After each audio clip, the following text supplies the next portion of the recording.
Өте оңай, дәмі болса өте дәмді. Осындай песочный рулет дайындаймыз. Ол үшін 2 стакан ұнымызға содамызды, тұзымызды, қантымызды салып, жақсылап араластырып аламыз.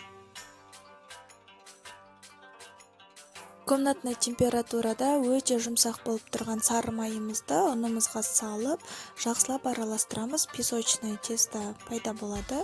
Оның үстіне сметанамызды салып, тестамызды жинаймыз. Көп илеудің қажеті жоқ. Дайын болған өте жұмсақ тестаны пакетке салып, 20 минутқа холодильникке салып қоямыз. Начинкамызға кірісеміз. Осындай жер жаңғақта немесе кез келген жаңғақ түрін алсаңыздар болады. Оқтаумен немесе блендермен езіп аламыз. Келесі екінші начинкаға ұнымызбен қантымызды және комнатный температурадағы ерітілген сары майымызды алып, барлығын жақсылап араластырып аламыз. Видеода көріп тұрғандай болу керек. Осындай песочный бөлек ыдысқа жұмыртқамыздың ағы мен сарысын бөліп, үстеріне кішкене ғана суымызды құйып араластырып аламыз. Холодильниктен қамырымызды аламыз, оны 2 бөлікке бөліп, видеода көріп тұрғандарыңыздай жақсылап илеп аламыз. Қамырымызды жаямыз, жұқалығы орташа болу керек, үстінен белокты жағып шығамыз. Жұмыртқаның ағын бұл начинкамыздың жақсылап жағылуына көмектеседі. Начинкамызды саламыз. Бірінші ұн мен сары майдан жасалынған начинка, үстіне жаңғағымызды салып, видеода көріп тұрғандарыңыздай жақсылап әдемілеп орап аламыз. Дайын болған рулетті жұмыртқаның сарысымен жағып, вилкамен әдемілеп сәндеп шықсаңыздар болады.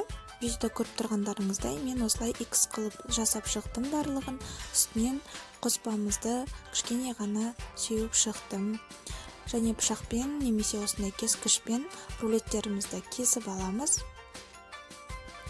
Және екінші тестамызға кірісіп, дәл осылай қайталап шығамыз.